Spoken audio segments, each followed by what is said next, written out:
En ce moment, des millions de personnes à travers le monde consultent les titres de l'actualité avec un nœud à l'estomac. Elles scrutent les réseaux sociaux avec une anxiété croissante et discutent avec leurs proches de l'avenir de notre monde en rapide évolution. L'incertitude règne en maître.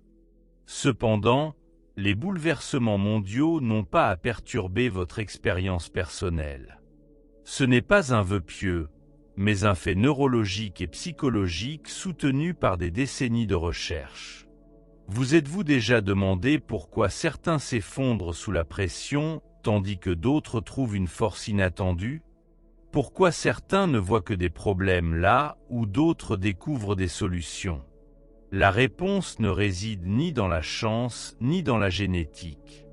Elle se trouve dans la manière dont votre cerveau traite la réalité. La plus grande menace pour votre bien-être n'est pas une circonstance extérieure, mais plutôt les schémas de pensée automatiques qui interprètent ces circonstances. Cette distinction est révolutionnaire.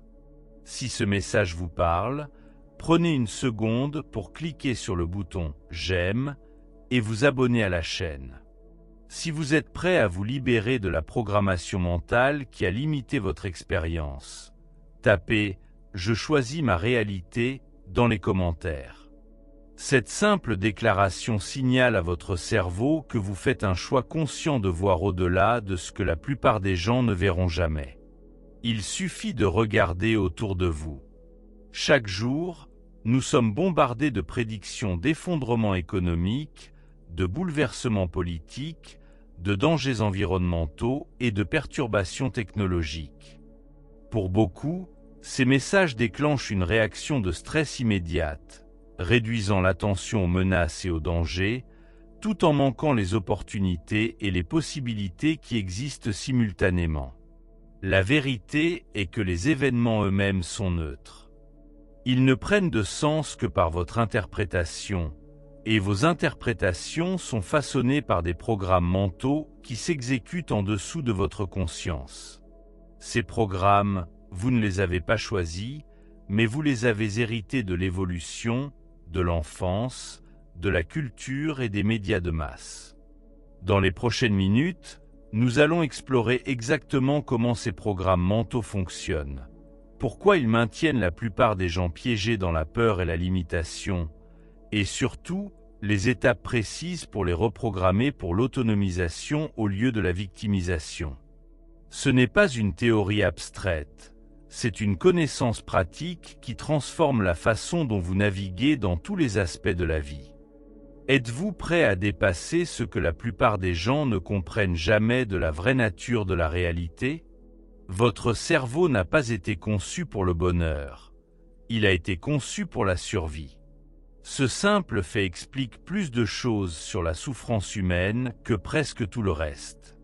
Pendant des millions d'années, nos ancêtres ont vécu dans des environnements remplis de prédateurs et de dangers. Ceux qui ont survécu ont transmis des gènes qui privilégiaient la détection des menaces au contentement. Comme l'explique le Dr Joe Dispenza, votre cerveau traite environ 400 milliards de bits d'informations chaque seconde, mais vous n'êtes consciemment conscient que de 2000 bits. Qu'est-ce qui détermine quels 2000 bits parviennent à votre conscience? La programmation de survie de votre cerveau. Cette programmation ancienne agit comme un filtre, scannant constamment votre environnement à la recherche de problèmes potentiels. Elle est biaisée en faveur des informations négatives, car historiquement, manquer une menace pouvait signifier la mort, alors que manquer une opportunité signifiait simplement un repas perdu. C'est pourquoi les nouvelles négatives captent si puissamment l'attention. Votre cerveau est littéralement câblé pour les privilégier. Quel est le résultat de ce balayage perpétuel des menaces? Un système nerveux qui reste en mode stress beaucoup plus longtemps que la nature ne l'avait prévu.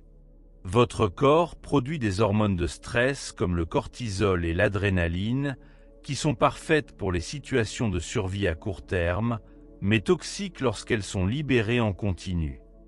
Lorsque ces substances chimiques de stress inondent votre système jour après jour, elles rétrécissent votre perception, altèrent votre prise de décision, affaiblissent votre système immunitaire et réduisent littéralement les zones de votre cerveau associées au raisonnement supérieur. Vous devenez physiquement incapable de voir les opportunités, les solutions ou les résultats positifs. Avez-vous déjà remarqué comment les problèmes semblent se multiplier lorsque vous êtes déjà stressé? Ce n'est pas une coïncidence, c'est de la neurobiologie. En situation de stress chronique, votre cerveau se concentre de manière excessive sur les problèmes, tout en perdant l'accès aux parties créatives de votre esprit nécessaires pour les résoudre. L'aspect le plus dangereux de cette programmation de survie est qu'elle s'exécute automatiquement en dessous de votre conscience. Vous ne choisissez pas de vous concentrer sur les menaces. Votre cerveau le fait pour vous, en fonction de schémas établis sur des décennies. Ces schémas créent des voies neuronales dans votre cerveau, des connexions physiques littérales entre les neurones. Plus ces voies s'activent souvent, plus elles se renforcent, comme des sentiers dans une forêt qui s'élargissent avec un usage répété. À l'âge adulte, la plupart des gens ont développé des sillons neuronaux profonds d'anxiété, d'inquiétude et de négativité. Ces sillons deviennent votre façon par défaut de vivre la réalité. Non pas parce que la réalité elle-même est négative, mais parce que votre perception est filtrée par ces voies bien usées. La bonne nouvelle est que votre cerveau est remarquablement plastique, capable de former de nouvelles connexions neuronales à tout âge. Avec une pratique constante, vous pouvez créer de nouvelles voies basées sur la possibilité plutôt que sur la menace, l'abondance plutôt que la rareté, la solution plutôt que le problème. Il ne s'agit pas de pensées positives ou de fantasmes illusoires, mais de neurosciences. En dirigeant délibérément votre attention, vous pouvez littéralement recabler les circuits de votre cerveau, en créant de nouveaux schémas qui détectent automatiquement les opportunités, les solutions et les sources d'épanouissement qui étaient toujours présentes, mais filtrées par votre programmation de survie. Les organisations médiatiques modernes comprennent parfaitement le biais de négativité de votre cerveau et l'exploitent sans pitié à des fins lucratives. Chaque titre, notification et alerte de dernière minute est conçu pour déclencher votre réponse de survie. Si ça saigne, ça mène, n'est pas qu'un dicton, c'est un modèle économique basé sur le détournement de votre attention par la peur.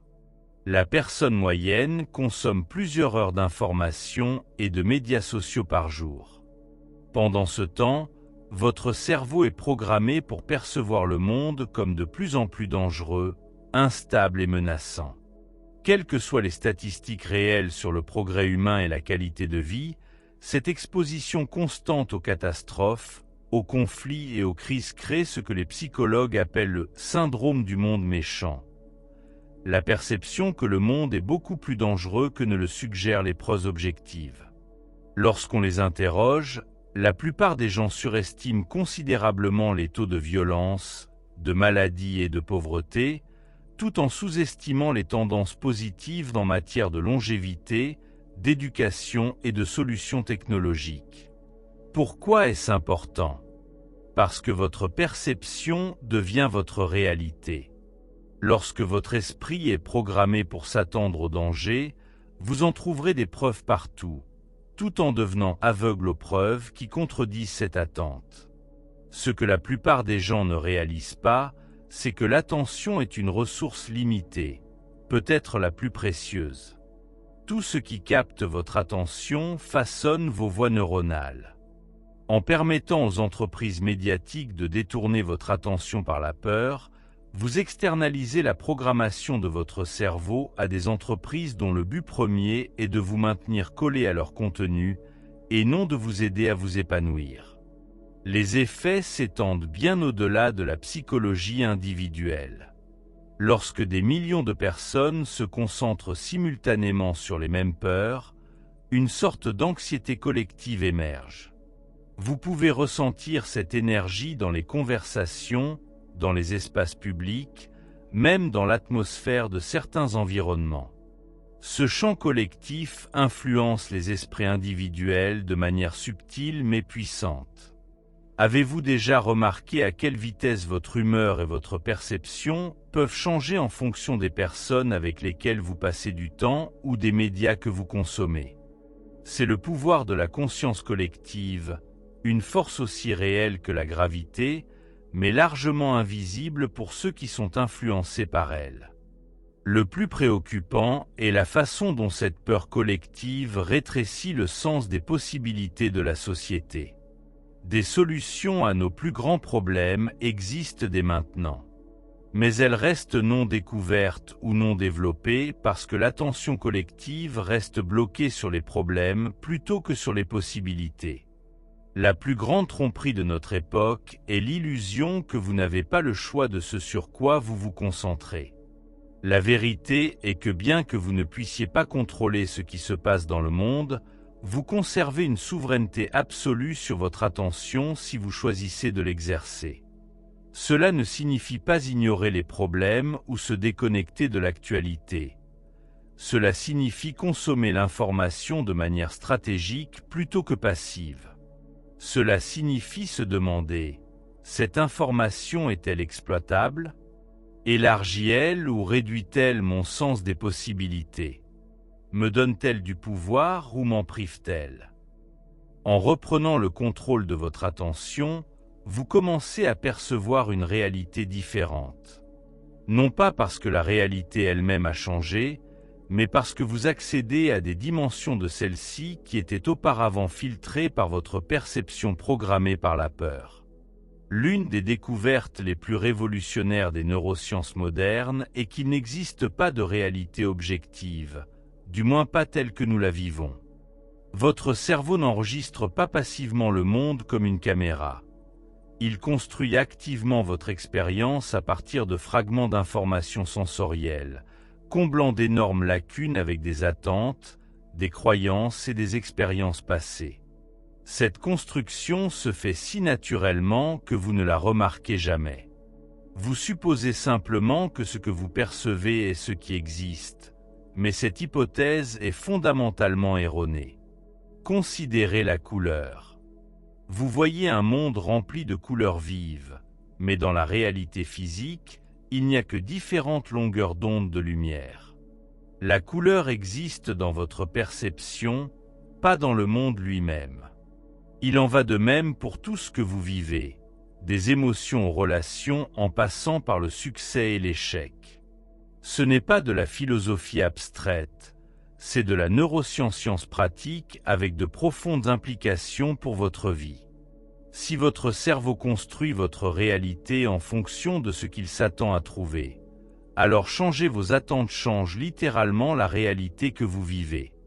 Deux personnes peuvent être témoins d'événements identiques et repartir avec des expériences complètement différentes.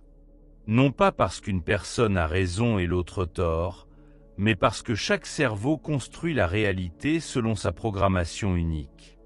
Quand quelqu'un vous coupe la route, construisez-vous automatiquement une histoire sur sa grossièreté et son égoïsme, ou envisagez-vous la possibilité qu'il se précipite vers une urgence? L'événement est neutre.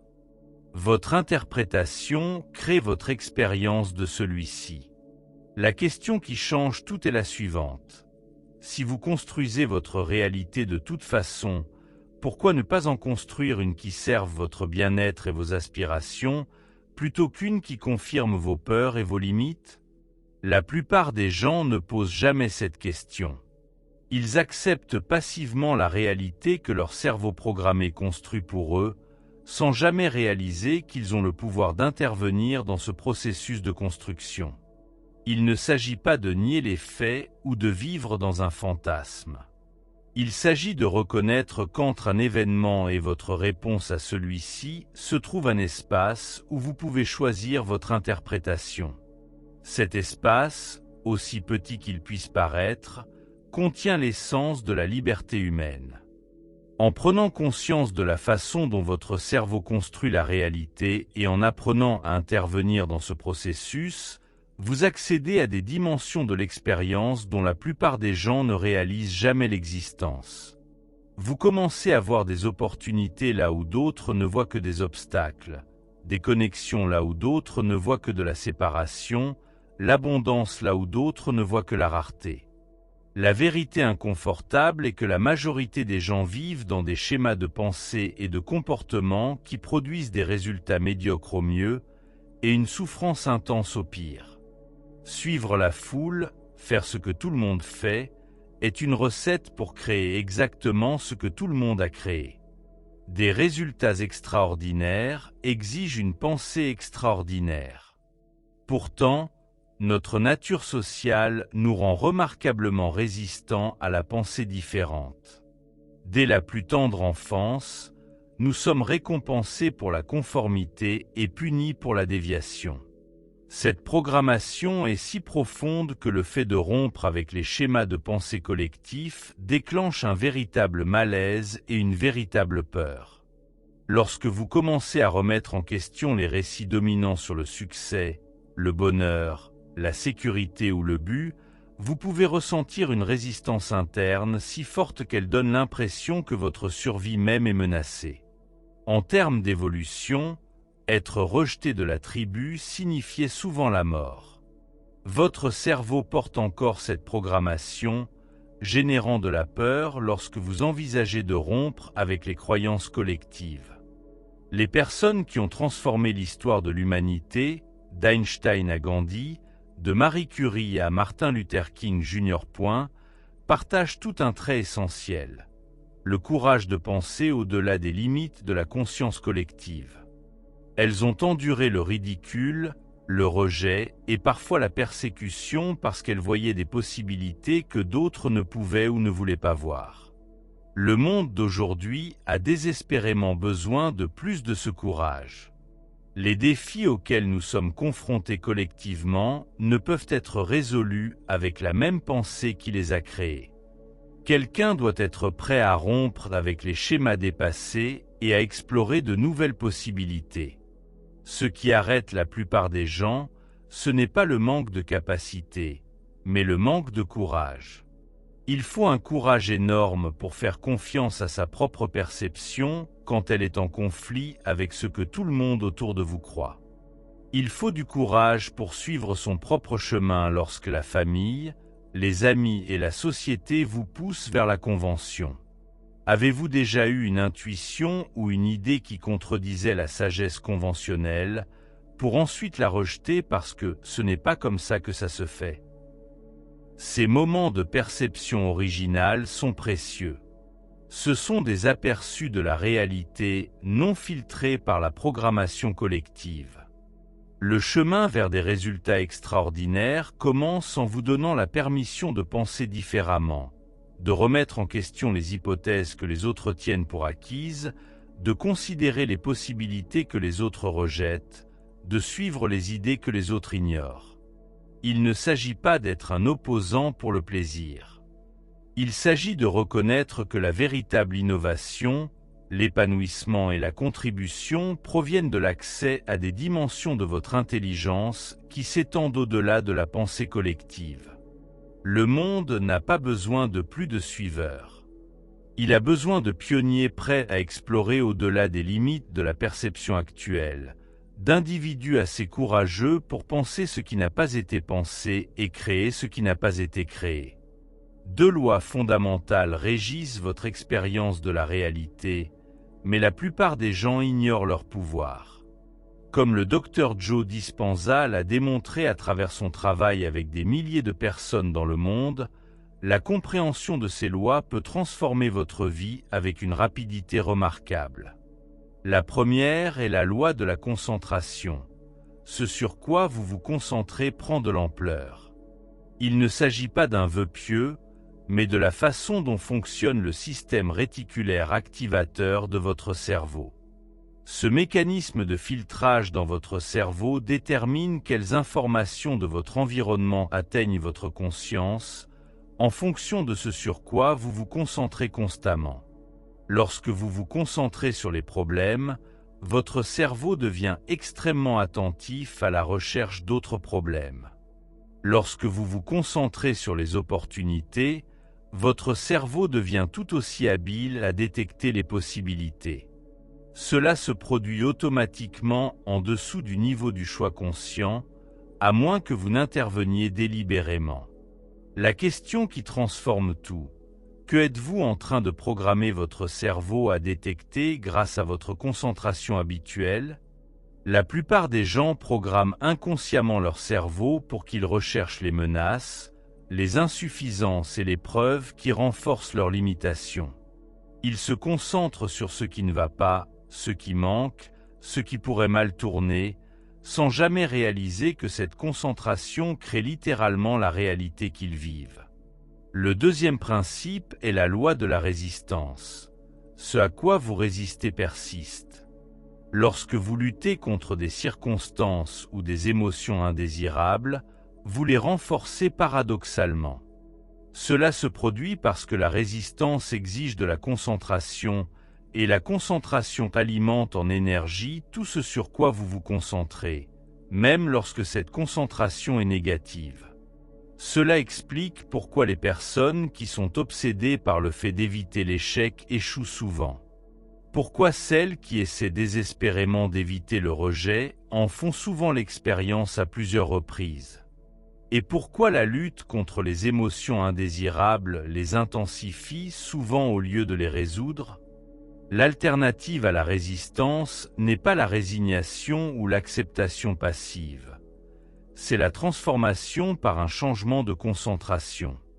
Plutôt que de lutter contre ce que vous ne voulez pas, dirigez votre énergie vers la création de ce que vous voulez. Considérez la différence de sensation entre ces approches. Je dois lutter contre mon anxiété et je cultive une plus grande paix. La première maintient votre concentration sur l'anxiété, tandis que la seconde la dirige vers la paix. Votre cerveau produira une neurochimie très différente et détectera des informations entièrement différentes de votre environnement selon l'approche que vous adoptez. Ces lois fonctionnent que vous en soyez conscient ou non. Les personnes qui obtiennent des résultats extraordinaires ne sont pas nécessairement plus talentueuses ou privilégiées que les autres. Elles se sont simplement alignées sur ces lois, souvent intuitivement, tandis que la plupart continuent inconsciemment à les contrer. Chaque pensée est un choix de concentration. Chaque réaction émotionnelle est un choix de résistance ou de transformation. Ces choix peuvent se produire automatiquement en fonction de votre programmation, mais ils restent des choix, et avec la conscience, ils peuvent devenir conscients. Qu'est-ce qui changerait dans votre vie si vous dirigiez délibérément votre attention vers la possibilité plutôt que vers la limitation? Qu'est-ce qui se transformerait si vous choisissiez la création plutôt que la résistance? L'un des principes de création les plus contre-intuitifs est le suivant: attirez ce que vous bénissez, pas ce que vous voulez.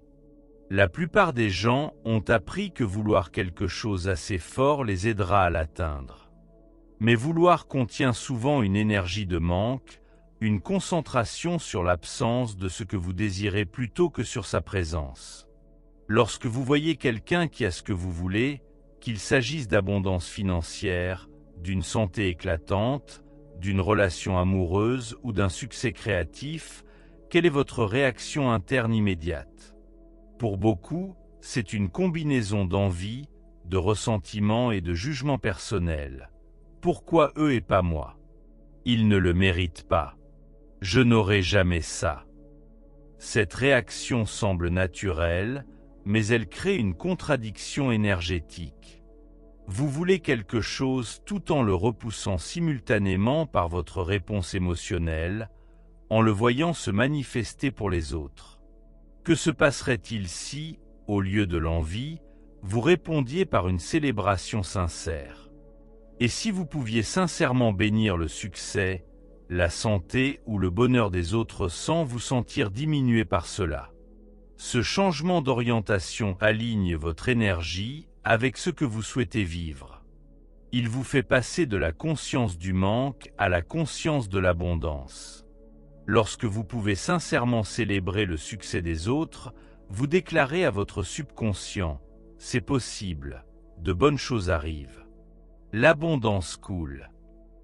La pratique est simple mais profonde. Chaque fois que vous voyez quelque chose que vous désirez se manifester dans la vie de quelqu'un d'autre, bénissez-le consciemment. Ressentez une joie sincère pour leur expérience. Reconnaissez que leur réussite ne diminue pas vos possibilités. Elle les élargit en fournissant la preuve que ce que vous désirez est atteignable. Avez-vous déjà remarqué à quel point certaines personnes semblent naturellement chanceuses? Les opportunités les trouvent, les portes s'ouvrent, les synchronicités abondent. Ce qui distingue ces individus n'est pas la chance, mais leur orientation envers la vie, leur capacité à célébrer la possibilité partout où ils la trouvent, plutôt que de la ressentir quand elle apparaît pour les autres. Cette pratique ne change pas seulement ce que vous attirez extérieurement, elle transforme votre état interne, passant d'un état de rareté et de séparation à un état d'abondance et de connexion. Au-delà de votre conscience individuelle, il existe un champ de pensée et d'émotions collectives qui influence votre perception d'une manière que la plupart des gens ne reconnaissent jamais. Ce champ collectif est composé des pensées, des croyances, des peurs et des désirs dominants partagés par des millions d'esprits. Tout comme les poissons ne sont pas conscients de l'eau dans laquelle ils nagent, la plupart des gens ne se rendent pas compte à quel point ce champ collectif façonne leurs pensées individuelles. Lorsque la peur envahit le collectif, que ce soit au sujet de l'économie, de la sécurité, de la santé ou des ressources, elle entraîne les esprits individuels dans son courant, à moins qu'ils n'aient développé la conscience et la force mentale nécessaires pour maintenir leur propre fréquence. Ce n'est pas une pensée mystique, c'est de la psychologie observable. Des études montrent systématiquement que les croyances, les comportements et même les symptômes physiques des gens peuvent se propager dans les réseaux sociaux comme des contagions. La peur d'une personne peut déclencher des réactions similaires chez les autres par le biais d'indices subtils et de mimétisme inconscient. Les recherches les plus remarquables dans ce domaine démontrent que lorsqu'une masse critique de personnes entretient certaines pensées ou émotions, ces états deviennent plus accessibles à d'autres qui ne leur sont pas directement connectés. Ce phénomène, parfois appelé l'effet du centième singe, suggère que la conscience elle-même est un champ plutôt que quelque chose de limité au cerveau individuel. Qu'est-ce que cela signifie pour votre vie? Cela signifie que maintenir une clarté mentale et émotionnelle exige plus que la gestion de vos pensées individuelles. Cela exige une conscience des courants collectifs qui traversent l'humanité et un choix conscient des courants que vous autorisez à influencer votre perception. Pendant les périodes de peur collective, maintenir une conscience de la possibilité devient non seulement bénéfique sur le plan personnel, mais aussi socialement responsable. Chaque esprit qui refuse d'être entraîné dans le vortex de l'anxiété collective crée un point de référence de possibilité qui renforce les courants alternatifs dans le champ collectif. Avez-vous déjà pénétré dans une pièce et immédiatement ressenti l'atmosphère créée par les personnes qui s'y trouvent? Cette capacité sensorielle, la capacité de ressentir les états émotionnels collectifs, peut devenir un outil puissant lorsqu'elle est affinée par la conscience. Elle vous permet de reconnaître quand vous êtes influencé par des schémas de pensée collectifs plutôt que par votre propre clarté. La question qui change tout: vos pensées sont-elles vraiment les vôtres ou sont-elles le reflet du champ collectif dans lequel vous êtes immergé? Apprendre à distinguer les deux est l'une des compétences les plus valorisantes que vous puissiez développer. Cela exige des périodes régulières de calme mental, des moments où vous vous déconnectez des entrées externes et écoutez votre savoir profond sous le bruit de la pensée collective. Ceux qui façonnent l'histoire plutôt que d'être façonnés par elle ont tous développé cette capacité. Ils entendent la voix de la possibilité quand d'autres n'entendent que la limitation. Ils sentent de nouveaux courants de pensée émerger quand d'autres ne perçoivent que ce qui existe déjà. Ils maintiennent la clarté au milieu de la confusion collective. Chaque circonstance dans votre monde extérieur reflète quelque chose dans votre monde intérieur. Ce principe du miroir est peut-être le concept le plus difficile à accepter, mais il détient un pouvoir extraordinaire pour la transformation personnelle. La plupart des gens considèrent les événements de la vie comme aléatoires ou causés par des facteurs externes hors de leur contrôle. Ils se voient comme des victimes des circonstances plutôt que comme des créateurs de leur expérience. Cette perspective semble exacte parce que la connexion entre les états intérieurs et les conditions extérieures opère en dessous de la conscience. La preuve de ce miroir existe dans les schémas qui se reproduisent tout au long de votre vie. Si vous rencontrez à plusieurs reprises des défis relationnels similaires avec différents partenaires, si vous vivez des schémas financiers constants malgré des changements d'emploi, ou si vous vous retrouvez dans les mêmes états émotionnels malgré des changements d'environnement, vous êtes témoin du principe du miroir en action. Ces schémas récurrents ne sont pas des coïncidences ou de la malchance. Ils sont le reflet de vos croyances les plus profondes, souvent formées pendant l'enfance et opérant sans votre consentement conscient.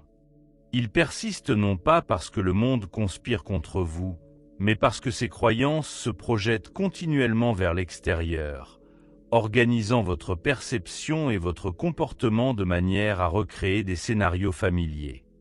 L'idée révolutionnaire est que le changement externe commence par une transformation interne. Lorsque vous modifiez une croyance fondamentale, les circonstances externes qui reflétaient cette croyance doivent également changer. Non pas parce que vous avez manipulé le monde extérieur, mais parce que vous avez changé ce que vous y projetez. Ce principe opère avec une précision mathématique. Tout ce qui existe dans votre esprit subconscient trouvera une expression dans votre expérience externe, non pas comme une punition ou une récompense, mais comme un reflet. Votre expérience de vie est le miroir parfait de votre état interne, vous montrant avec une précision absolue ce qui existe en vous. Vous êtes-vous déjà demandé pourquoi certaines personnes semblent rencontrer les mêmes situations à plusieurs reprises, comme si elles étaient des acteurs dans une pièce qu'elles n'ont pas écrite? Elles vivent la projection automatisée de leur programmation subconsciente. Une projection qu'elles peuvent interrompre une fois qu'elles reconnaissent qu'elle vient de l'intérieur. La bonne nouvelle est qu'une fois que vous comprenez ce principe, ce qui semblait auparavant être un destin immuable devient une opportunité de création consciente. Chaque circonstance difficile devient un retour d'information précieux sur ce qui doit être traité au sein de votre conscience. Cela ne signifie pas se blâmer pour les difficultés ou nier les facteurs externes. Cela signifie reconnaître que votre pouvoir réside dans le travail avec le seul élément que vous pouvez contrôler, votre état interne, plutôt que de tenter de manipuler des conditions externes qui sont en fait des reflets. Le miroir ne ment jamais. Lorsque vous changez, votre reflet doit changer. C'est la loi de la conscience qui vous libère de la victimisation et vous ramène à votre état naturel de créateur conscient. Vous avez maintenant découvert ce que la plupart des gens ne comprennent jamais de la nature de la réalité et de la conscience humaine. La connaissance partagée ici n'est pas seulement de l'information, c'est un chemin vers la libération de la programmation inconsciente qui maintient la plupart des gens piégés dans la limitation et la peur. Le message central est un message d'autonomisation radicale. Vous n'êtes pas une victime des circonstances, mais le créateur de votre réalité à travers votre concentration, votre état émotionnel et vos choix conscients. Il ne s'agit pas de contournement spirituel ou de déni. Il s'agit de la reconnaissance de l'endroit où réside votre véritable pouvoir. Les événements externes continueront de se dérouler. Le collectif continuera de connaître des vagues de transformation, certaines difficiles et d'autres exaltantes. Mais votre expérience de ces événements est déterminée non pas par les événements eux-mêmes, mais par la conscience que vous leur apportez. La liberté ne se trouve pas dans le contrôle des conditions externes, une tâche impossible qui ne mène qu'à la frustration. La vraie liberté réside dans le maintien de la clarté interne et du but. Quelles que soient les circonstances externes, c'est la capacité de créer de l'intérieur vers l'extérieur plutôt que de réagir à ce qui se passe autour de vous. Le choix qui s'offre à vous est simple mais profond. Continuerez-vous à vivre comme la plupart des gens, inconsciemment guidés par une programmation que vous n'avez pas choisie, ou prendrez-vous la responsabilité de votre conscience en la dirigeant délibérément vers ce que vous souhaitez créer? La transformation ne nécessite pas d'attendre demain, que les circonstances changent ou que quelqu'un vous sauve. Elle se produit en ce moment par un choix conscient, le choix de se concentrer différemment, d'interrompre les schémas limitatifs, de remettre en question les hypothèses collectives et de s'aligner sur des possibilités que d'autres ne peuvent pas encore voir. Le monde a besoin de votre perception unique, de votre courage de penser différemment, de votre volonté de créer au-delà des limites de la pensée conventionnelle. Il a besoin de votre exemple de ce qui est possible lorsqu'un être humain s'éveille à son pouvoir de créateur conscient. Quelle réalité choisirez-vous de créer? Les outils sont entre vos mains. Le pouvoir a toujours été en vous. À partir d'aujourd'hui, vous pouvez mettre ces principes en action. Commencez par de petits moments de conscience. Faites une pause entre le stimulus et la réponse pour choisir votre concentration. Remarquez quand votre attention est attirée par la peur ou la limitation et redirigez-la doucement vers la possibilité et la création. Faites attention au langage que vous utilisez, tant dans la parole que dans la pensée, car il programme vos attentes subconscientes. Lorsque vous rencontrez des obstacles, demandez-vous: qu'est-ce que cette situation révèle de ma programmation interne? Quelle croyance est reflétée ici? Recherchez ensuite la croyance qui doit être mise à jour. Plutôt que de lutter contre la condition externe, entraînez-vous à bénir ce que vous voulez attirer. Commencez par une seule minute chaque jour à célébrer délibérément ce qui incarne ce que vous souhaitez vivre. Ressentez le changement que cela crée dans votre état émotionnel. Plus important encore, protégez votre environnement mental avec le même soin que vous protégeriez votre santé physique. Soyez sélectif quant aux informations que vous consommez, aux conversations auxquelles vous participez et aux énergies collectives auxquelles vous vous exposez. Votre attention est votre ressource la plus précieuse. Investissez-la judicieusement. N'oubliez pas que ce voyage n'est pas une question de perfection, mais de pratique. L'ancienne programmation ne disparaît pas du jour au lendemain. Elle s'estompe progressivement à mesure que de nouveaux schémas se renforcent. Soyez patient avec vous-même tout en restant engagé dans votre évolution.